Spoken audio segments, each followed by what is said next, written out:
Last week, I was traveling through Agra, Jaipur, Pushkar, Mandawa, so Agra and then parts of Rajasthan. And this is peak summer with temperature touching 40-42 degrees Celsius. Traditionally, this used to be considered off season, but honestly, what I saw even surprised me.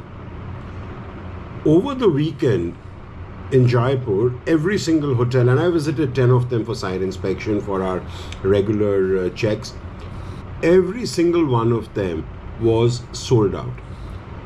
Not discounted, not struggling for occupancy, they were sold out at decent rates, including hotels like Raffles. Raffles at its price point was sold out over the weekend. Let that sink in. The domestic traveler today is paying in summer what the inbound industry typically expects in winter. And this is not even a seasonal spike. As far as I can see, as someone who's been a part of this industry since 1989, this is a structural shift. When I used to travel for international sales in the 90s, we used to hear that India is a price-sensitive market, India is a market that negotiates, India is a market that does a lot of comparison. All of that is true. We do all that. Disposable income has grown for us. Our confidence has grown. But most importantly, aspiration has grown. The Indian traveler today is not asking, can I afford this? Or the Indian traveler is asking, is this worth my time? Now here is where it gets interesting. If Indian travelers are spending like this domestically, it also tells us something else very clearly. We know that Indian outbound is growing and is growing fast. We also know the headline numbers, 50 million outbound travelers projected. We are high spending shoppers. We have a younger demographic that travels. It's a highly aspirational market. On the paper, it has everything that looks like a perfect source market. And yet, most foreign DMCs and suppliers will quit India within 12 to 18 months. And why would that happen? See, people think that if I have made it to, if you've cracked in other Asian markets or if I've cracked European markets, Indian market is going to be easy to crack. No, that is not the case. Let me share something from my own experience. Since I have built Egypt as a destination in India for a DMC, not for a destination, not for a tourism board, but for a DMC, I can tell you what most of the people are doing wrong and what we were able to do right. Over a period of 4 years, we took hundreds of groups to Egypt. And I can tell you this very clearly. Indian travelers love to shop. In many cases, they shop way more than what the Western travelers do. So the idea that India is not a good spending market is simply not true. There is a lot of demand. There is a willingness to spend. So if you think about it, this is a market which should work for everybody. Yet most of the players who enter actually quit, and I can tell you the numbers based on the multiple travel trade fairs, the OTFs, the TTFs that take place in India. The number of participants who come in, I see people coming in bulk from places all over the world. So they all want to be a part of the Indian market.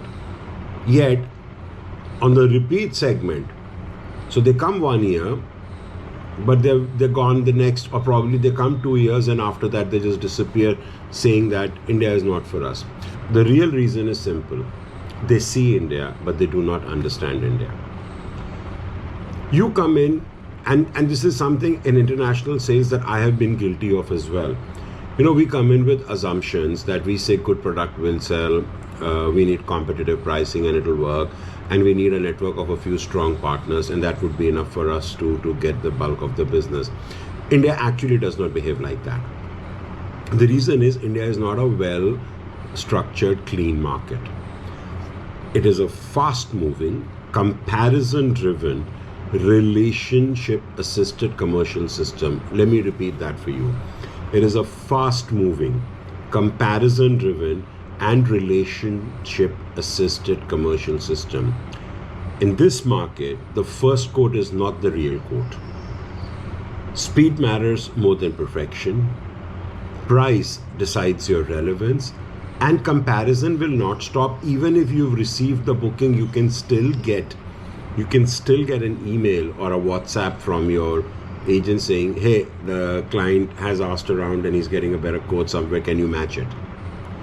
So what happens when you come to a trade fair in India? You will have great meetings. Oh, we Indians will make you feel really special.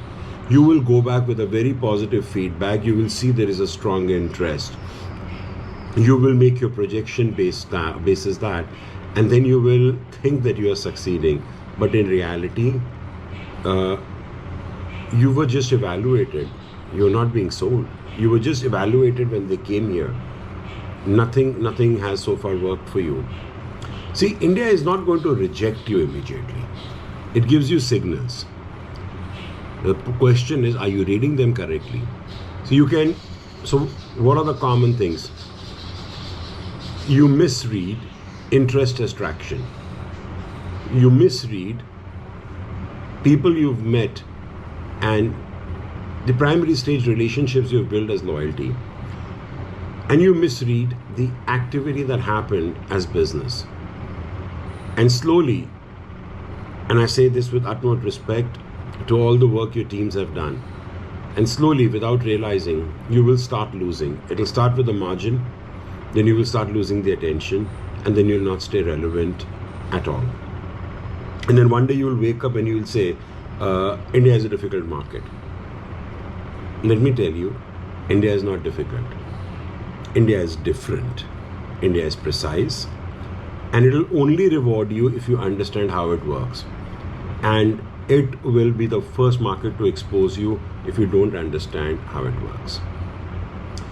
So here is the interesting part. Our hotels also did not understand this. Way back, as I said, I've been traveling since the early 90s. Our own hotels did not get it. But once they did, they're seeing the result.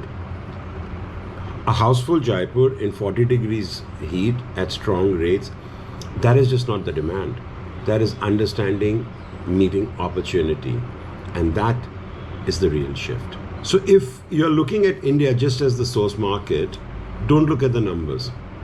Look at the behavior, understand the behavior, because that's where the real game is. And let me tell you, that's where over 90% people get it wrong.